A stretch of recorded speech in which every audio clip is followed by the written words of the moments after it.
Bom, após dar uma espiada no que diz o artigo 457, é bom que a gente também dê uma olhadinha em algumas regras gerais sobre o pagamento da remuneração e também do salário. Os senhores vão encontrar, por exemplo, no artigo 463, uma regra simples. Diz o 463 que o salário, qualquer que seja a sua forma de pagamento, havendo determinação para pagamento em espécie, deve ser feito através de moeda corrente no país. E, portanto, o pagamento do salário tem que ser feito em real. O parágrafo único chega a dizer que, se o pagamento for realizado em desconformidade com o que diz o artigo, portanto, por exemplo, em dólar ou em euro, eu teria o pagamento como não realizado. Tá aí, portanto, um tema interessante, principalmente analisado sob a ótica do enriquecimento sem causa. Será que, efetivamente, se o salário for pago em dólar, ele será considerado como não realizado? Vamos pensar sobre isso, então, e quem sabe discutir um pouquinho sobre esse tema no nosso fórum.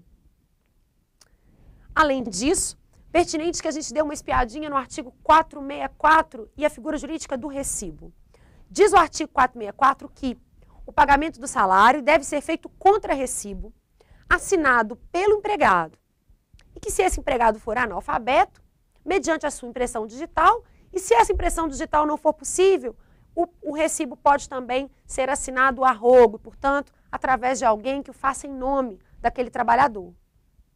Esse recibo é a única prova que vem sendo admitida pela doutrina, não a única, porque a gente vai ver que tem uma pequena exceção no parágrafo único, mas a maior prova de pagamento de salário.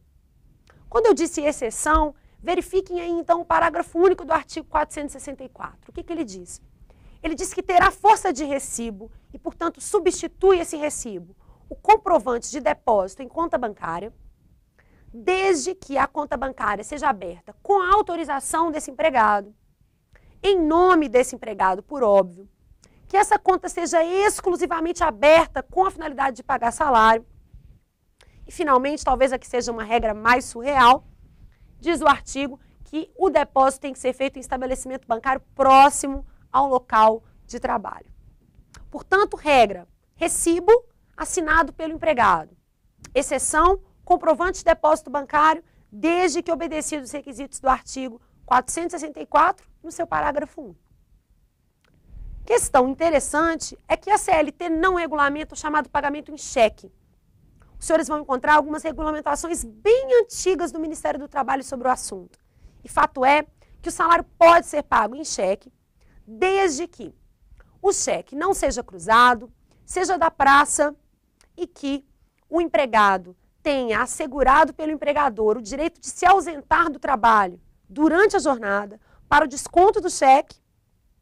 E diz ainda o Ministério do Trabalho que o empregador é quem arcaria com a despesa de transporte. Portanto, empregador pagando o transporte, empregado se ausentando para descontar o cheque durante a jornada, desde que o cheque seja da praça e não cruzado, pode haver pagamento de salário dentro dessa linha imposta pelo Ministério do Trabalho.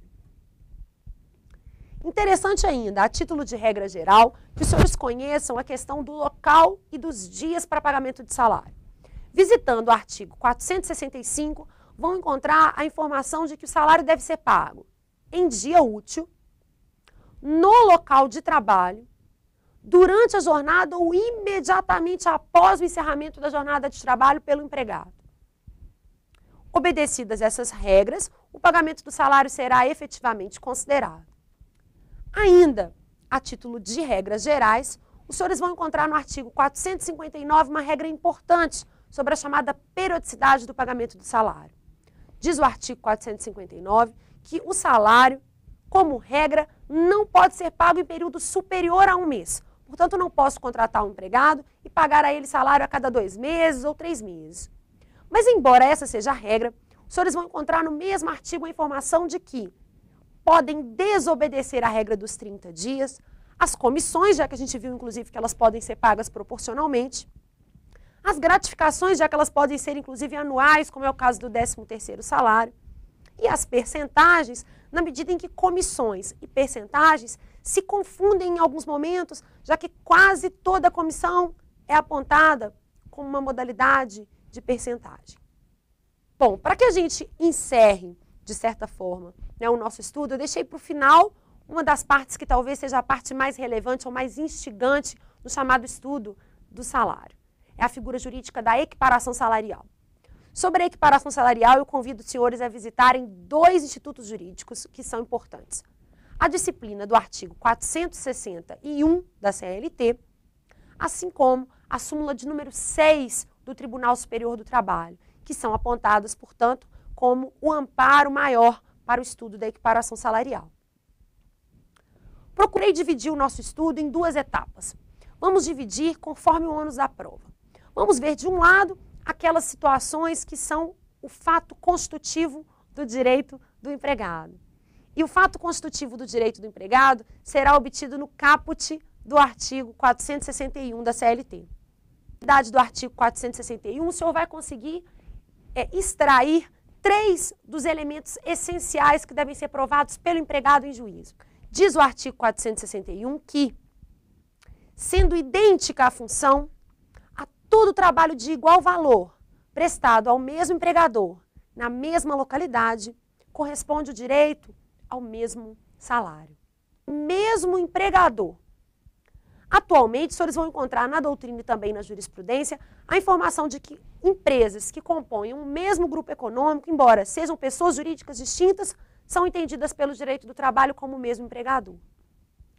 Além disso, o empregado precisa demonstrar que os serviços são prestados por ele e pelo paradigma na mesma localidade. E a súmula de número 6 vai nos dizer que eu considero mesma localidade não apenas o mesmo município, mas também municípios que integrem uma mesma região metropolitana. Finalmente, embora não seja extraído o requisito do artigo 461, a doutrina aponta como 4º fator que deve ser provado pelo empregado a chamada simultaneidade do exercício funcional. Significa dizer, portanto, que se eu começo a trabalhar hoje numa empresa, eu jamais vou conseguir me equiparar com aquele trabalhador que, por exemplo, foi dispensado ontem, já que jamais prestamos o serviço ao mesmo tempo ou ainda simultaneamente. E, portanto, exercendo a mesma função para o mesmo empregador, na mesma localidade e ao mesmo tempo, eu tenho presentes os 4 primeiros requisitos que me dariam direito à chamada equiparação salarial. Entretanto, em algumas situações estarão presentes todos os elementos que dão direito ao empregado, mas a empresa tem alguma defesa relevante apontada pelo próprio artigo 461 e que pode, portanto, afastar a pretensão do empregado à equiparação salarial. Essas matérias de defesa, também 4 matérias de defesa, poderiam ser sintetizadas da seguinte forma. A primeira delas, os senhores vão encontrar no parágrafo 1º do artigo 461, que diz que, para que haja trabalho de igual valor e, portanto, direito à equiparação, o trabalho tem que ser prestado com a mesma produtividade e com igual perfeição técnica. Significa, portanto, que se o paradigma for mais produtivo ou mais perfeito tecnicamente, ele poderia, nessa linha de raciocínio, receber mais do que aquele que pleiteia a equiparação salarial. O elemento talvez mais festejado ou mais comentado, os senhores vão encontrar no mesmo parágrafo 1º, e é a diferença de tempo na função entre paradigma e paragonado, chamando atenção para o fato de que a súmula 6 diz tempo na função e não necessariamente dentro daquela empresa.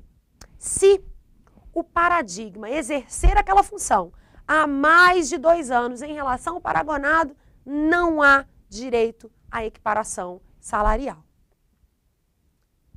Além disso, diz o nosso artigo 461 e também a súmula de número 6 que a existência de quadro de carreira homologado pelo Ministério do Trabalho é fator que afasta a equiparação salarial. Existindo quadro de carreira, correto é que o empregado pleiteie o dito reenquadramento ao invés da equiparação salarial.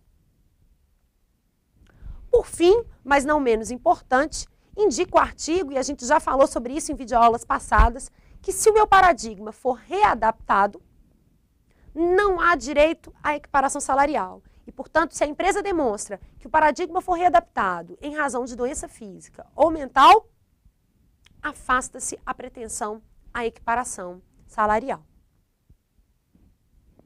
Bom, isso era o que eu tinha preparado para hoje. né, nas nossas noções aí introdutórias no tocante à remuneração.